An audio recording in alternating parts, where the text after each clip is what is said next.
Ladies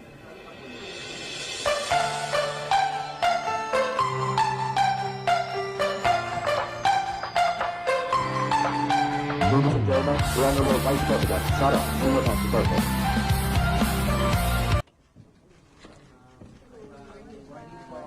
Magandang umaga. Statement mo lang. Yeah. Okay.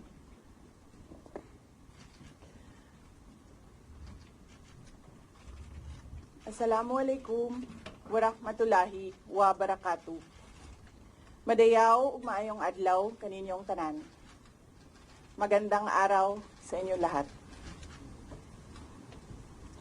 Proverbs 19 verse 21 states, "Many are the plans in a person's heart, but it is the Lord's purpose that prevails." It took me 47 years to understand that my life was never meant to be only mine. Unlike others, I may not have been born just to chase happiness. For a long time, I questioned the weight of responsibility to my family, to my country, to everyone who called on me. Today, I have peacefully accepted any other. Sa unang mga buwan ng aming mga termino, nakita ko na ang kawalan ng katapatan ni Bongbong Marcos Jr. sa mga pangakong binitawan noong kampanya. Pati na sa kanyang sinumpaang tungkulin para sa bayan.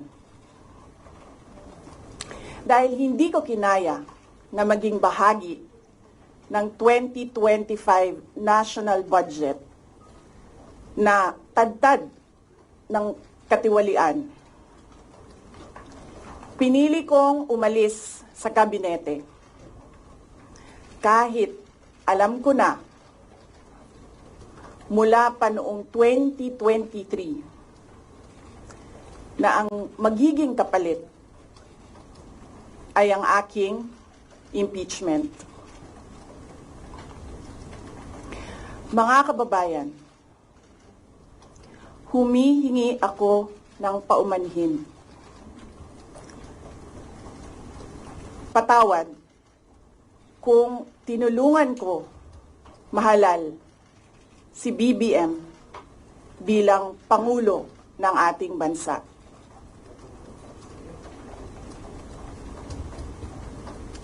Patawad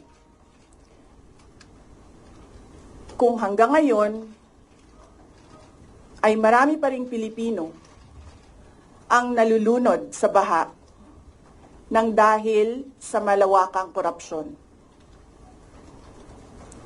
Patawad kung lantaran ang pang-aabuso ng ating mga institusyon para sa pansariling interes ng mga politiko.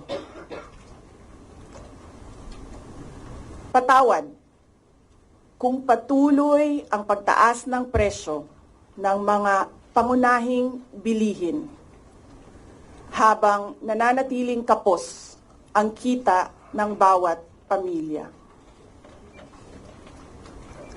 Patawad kung wala man lang tayong tunay na seguridad sa pagkain. Patawad kung may nagkakasakit at binabawian bigla ng buhay dahil sa kakulangan ng maayos at epektibong healthcare system. Hindi ako kailanman natakot sa pagsira nila sa pangalan ko. Ngunit, may takot ako para sa ating mga anak. May takot ako para sa susunod na henerasyon.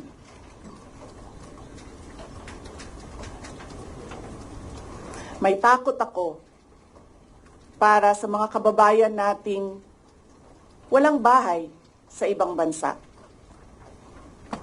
Walang pangalawang pasaporte,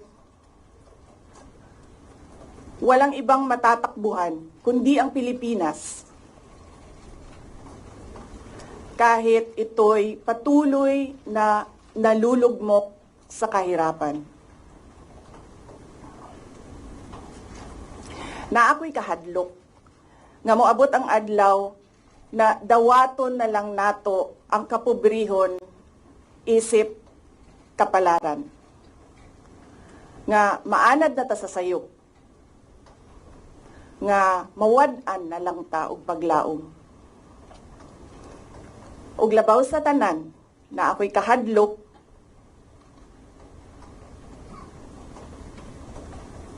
nga moabot ang adlaw nga wala na tay Pilipinas nga ikahatag sa atong mga anak.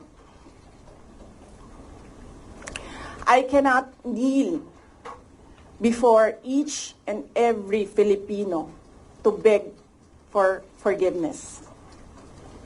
Instead, I offer my life, my strength, and my future in the service of our nation. Mga kababayan, ibalik natin ang tapang at malasakit para sa Diyos, sa bayan, at para sa bawat pamilyang Pilipino. Ako si Sara Duterte, tatakbo bilang Pangulo ng Pilipinas. Syukran. Any questions? First question. Next time na ang question. Oh. Thank you. Okay. Good morning. Iniwan ko kay JC yung kabuuan ng speech.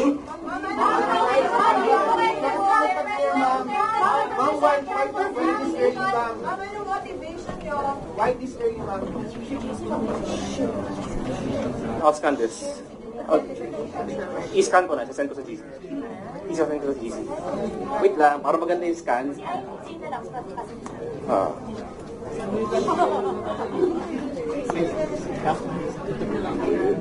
Yung dalawa.